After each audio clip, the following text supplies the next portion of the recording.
झोपड़ी के द्वार पर बाप और बेटा दोनों एक बुझे हुए अलाव के सामने चुपचाप बैठे हुए हैं और अंदर बेटे की जवान बीवी बुधिया प्रसव वेदना में पछाड़ खा रही थी। रह रहकर उसके मुंह से ऐसी दिल हिला देने वाली आवाज निकलती थी कि दोनों कलेजा थाम लेते थे। जाड़ों की रात थी। प्रकृति सन्नाटे में डूबी हुई। सारा गांव अंधकार में लय हो गया था। घीसू ने कहा, मालूम होता है बचेगी नहीं। सारा दिन दौड़ते हो गया, जा देख तो आ। माधव चिढ़कर बोला, मरना ही है तो जल्दी मर क्यों नहीं जाती? देखकर क्या करूं? तू बड़ा बेदर्द है बे। साल भर जिसके साथ सुख चैन से रहा, उसी के साथ इतनी बेवफाई। तो मुझसे तो उसका तड़पना और हाथ पांव पटकना नहीं देखा जाता। मुझे वहां जाते डर लगता है। डर किस बात का है? मैं तो यहां ही हूं। ऐसा तुम ही जाकर देखो ना। अब मेरी औरत जब मरी थी तो मैं 3 दिन तक उसके पास से हिला तक नहीं। हाँ, और फिर मुझसे लजाएगी कि नहीं? जिसका कभी मुंह नहीं देखा उसका आज उधड़ा हुआ बदन देखूं, है? उसे तन की सुध भी तो ना होगी। मुझे देख लेगी तो खुलकर हाथ पांव भी न पटक सकेगी। मैं सोचता हूं कोई बाल बच्चा हुआ तो क्या होगा। सोंठ गुड़ तेल कुछ भी तो नहीं है घर में। वहीं अलाव के सामने अपनी धोतियां ओढ़कर पांव पेट में डाले सो रहे, जैसे 2 बड़े बड़े अजगर गेंडुलिया मारे पड़े हों, और बुधिया अभी तक कराह रही थी। सवेरे माधव ने कोठरी में जाकर देखा तो उसकी स्त्री ठंडी हो गई थी। उसके मुंह पर मक्खियां भिनक रही थीं। पथराई हुई आंखें ऊपर टंगी हुई थी। सारी देह धूल से लथपथ हो रही थी। उसके पेट में बच्चा मर गया था। माधव भागा हुआ घीसू के पास आया। फिर दोनों जोर जोर से हाय हाय करने लगे और छाती पीटने लगे। पड़ोस वालों ने ये रोना धोना सुना तो दौड़े हुए आए और पुरानी मर्यादा के अनुसार इन अभागों को समझाने लगे, मगर ज्यादा रोने पीटने का अवसर न था। कफन की और लकड़ी की फिक्र करनी थी। घर में तो पैसा इस तरह गायब था जैसे चील के घोंसले में मांस। बाप बेटे रोते हुए गांव के जमींदार के पास गए। वो इन दोनों की सूरत से नफरत करते थे। कई बार इन्हें अपने हाथों से पीट चुके थे। वादे पर काम पर ना आने के लिए पूछा, क्या है बे घिसुआ, रोता क्यों है? अब तो तू कहीं दिखलाई भी नहीं देता। मालूम होता है इस गांव में रहना नहीं चाहता। अब सरकार, बड़ी विपत्ति में हूं। माधव की घरवाली रात को गुजर गई। रात भर तड़पती रही सरकार। हम दोनों उसके सिरहाने बैठे रहे। दवा दारू जो कुछ हो सका सब कुछ किया, मुदा वो हमें दगा दे गई। अब कोई एक रोटी देने वाला भी न रहा मालिक। तबाह हो गए, घर उजड़ गया। आपका गुलाम हूं। अब आपके सिवा कौन उसकी मिट्टी पार लगाएगा? हमारे हाथ में तो जो कुछ था वो सब तो दवा दारू में उठ गया। सरकार की ही दया होगी तो उसकी मिट्टी उठेगी। आपके सिवा किसके द्वार पर जाऊं? जमींदार साहब दयालु थे, मगर घीसू पर दया करना काले कंबल पर रंग चढ़ाना था। जी में तो आया कह दें, लेकिन ये क्रोध या दंड देने का अवसर न था। जी में कुड़ते हुए 2 रुपए निकालकर फेंक दिए, मगर सांत्वना का एक शब्द भी मुंह से ना निकला। उसकी तरफ ताका तक नहीं, जैसे सिर का बोझ उतारा हो। जब जमींदार साहब ने 2 रुपए दिए तो गांव के बनिए महाजनों को इनकार का साहस कैसे होता? घीसू जमींदार के नाम का ढिंढोरा भी पीटना जानता था। किसी ने 2 आने दिए, किसी ने 4 आने। 1 घंटे में घीसू के पास 5 रुपए की अच्छी रकम जमा हो गई। कहीं से अनाज मिल गया, कहीं से लकड़ी, और दोपहर को घीसू और माधव बाजार से कफन लाने चले। बाजार में पहुंचकर घीसू बोला, लकड़ी तो उसे जलाने भर को मिल गई है। क्यों माधव?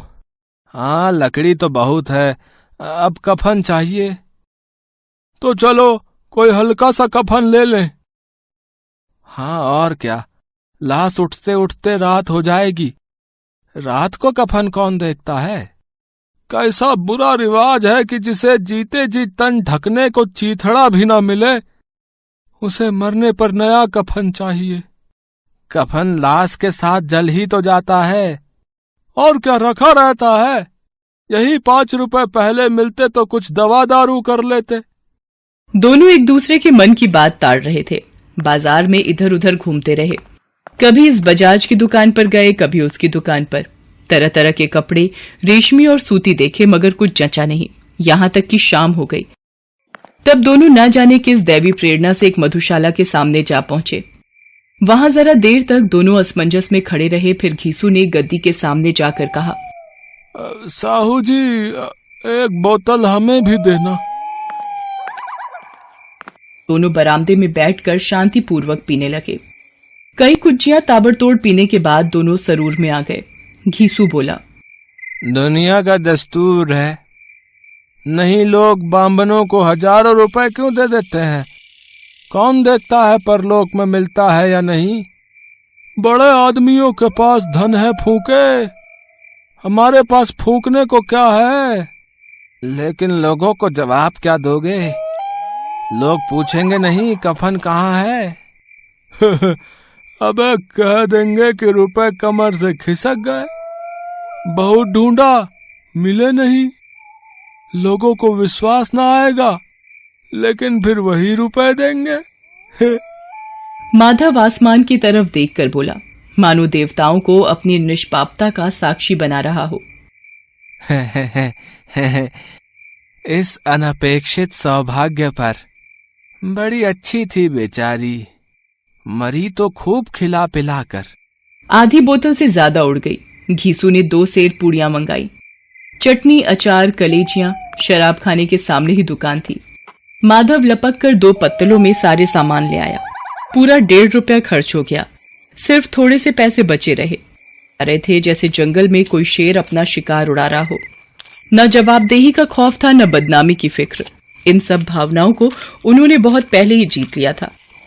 घीसू दार्शनिक भाव से बोला, हमारी आत्मा प्रसन्न हो रही है तो क्या उसे पुत्र न होगा?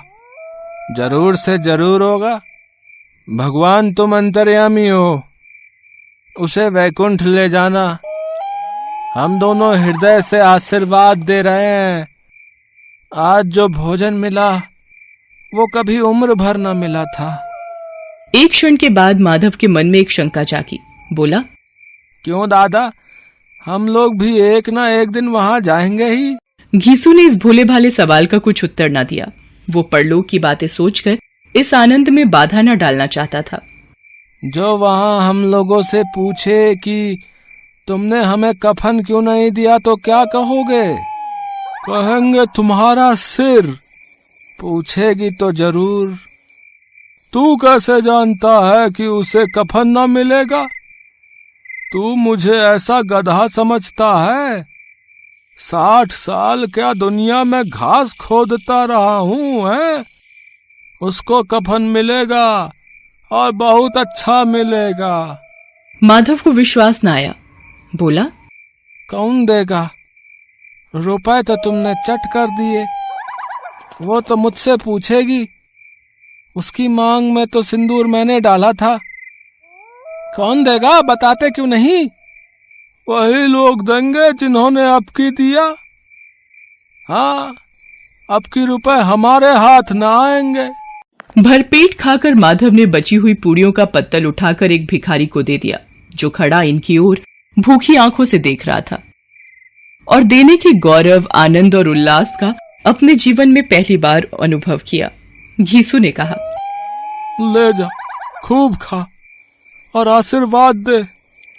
जिसकी कमाई है वो तो मर गई, मगर तेरा आशीर्वाद उसे जरूर पहुंचेगा। रोए रोए से आशीर्वाद दो। बड़ी गाढ़ी कमाई के पैसे हैं।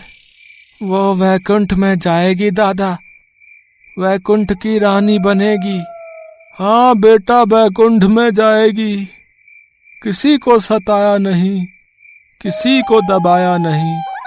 मरते मरते हमारी जिंदगी की सबसे बड़ी लालसा पूरी कर गई।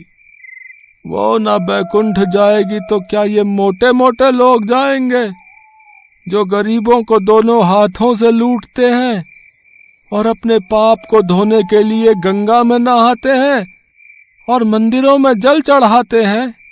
मगर दादा, बेचारी ने जिंदगी में बहुत दुख भोगा। कितना दुख झेलकर मरी। वो आंखों पर हाथ रखकर रोने लगा, चीखें मार मार कर। घीसू ने समझाया, क्यों रोता है बेटा? खुश हो कि वो माया जाल से मुक्त हो गई, जंजाल से छूट गई।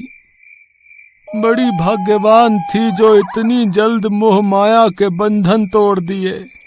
और आखिर नशे में मदमस्त होकर वहीं गिर पड़े और उधर गांव में बेचारी बुधिया की लाश का अंतिम संस्कार गांव वालों ने जैसे तैसे कर दिया।